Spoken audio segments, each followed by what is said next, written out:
Mr. Forgetful by Roger Hargreaves. It was one of those beautiful summer mornings that everybody likes to see. In Forget-me-not Cottage, the owner was fast asleep, Mr. Forgetful. He was having a dream. Then the sun, streaming through the windows, woke up Mr. Forgetful. He yawned and stretched his arms and tried to remember what he had been dreaming about. But of course he couldn't, because Mr. Forgetful can't remember anything. Anything at all. Ever. Mr. Forgetful got out of bed and went to wash his face, but he'd forgotten where the bathroom was in his house. And do you know what he did? He walked into the closet. Silly me, he giggled to himself. Eventually, of course, Mr. Forgetful found his bathroom and washed his face. He even remembered to brush his teeth. Then he went downstairs to make himself some breakfast. He toasted some bread, but of course he forgot about it, and it was burnt. He boiled himself an egg, but of course he forgot about it, and it was hard-boiled. Mr. Forgetful has burnt toast and hard-boiled eggs for breakfast every day. It was such a lovely day, Mr. Forgetful decided to walk down to the village to buy a stamp for a letter he'd written 3 weeks ago but had forgotten to mail. Off he went. And did he remember to shut the door of Forget-me-not Cottage behind him? Of course he didn't. "Good morning, Mr. Forgetful," said Mrs. Parcel in the village post office. "What can I do for you this fine morning?" "I'd like I've forgotten," he said. "A stamp?" suggested Mrs. Parcel, looking at the letter Mr. Forgetful was carrying. "Yes, a stamp.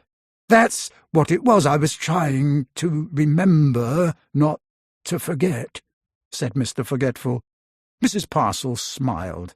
She was used to Mr. Forgetful.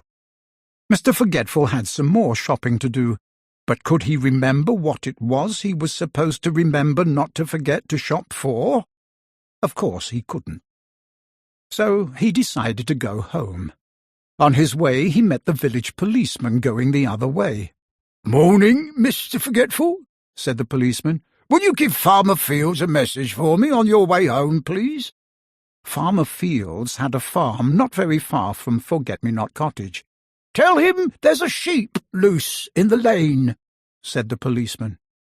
Poor Mr. Forgetful. He'd never had a message to remember in his life before. "There's a sheep loose in the lane," he said to himself, trying to remember the message as he hurried along. "There's a sheep loose in the lane. There's a sheep loose in the lane. There's a sheep loose in the lane. There's a sheep loose in the lane." Mr. Forgetful repeated the message over and over to himself. "There's a sheep loose in the lane." Eventually he arrived at the farm and found Farmer Fields. "Mr. Fields," he said, "there's a goose asleep in the rain." Farmer Fields couldn't believe his ears.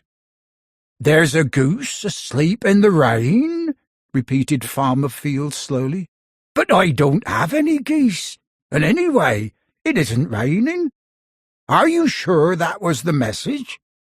Poor Mr. Forgetful. He'd gotten it all wrong, and he couldn't remember how to get it all right.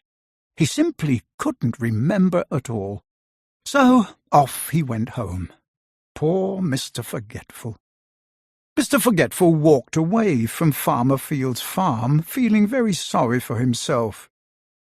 "I wish I could remember things," he thought. He was so busy feeling sorry for himself that he didn't see that there was a sheep loose in the lane.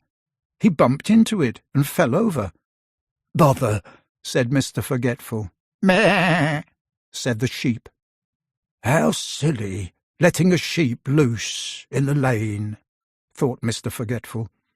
And then he remembered the message. He jumped up and ran along the lane to the farm as fast as he could. "Mr. Fields! Mr. Fields!" He called as he ran into the farmyard, "Mr. Fields, there's a goose asleep in the rain." He'd forgotten again. Farmer Fields scratched his head. "Come with me, come on," cried Mr. Forgetful, and pulled Farmer Fields back along the lane until they came to the sheep that was loose. "There it is," cried Mr. Forgetful, pointing. "A goose." And then he stopped.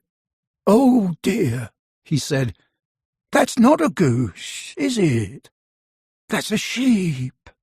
And he blushed. "I think," smiled Farmer Fields, "that you're the goose."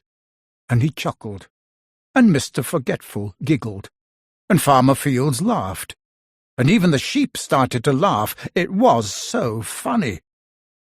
Later that day, Mr. Forgetful sat down in his favourite armchair in Forget-me-not Cottage to think about what a funny day it had been.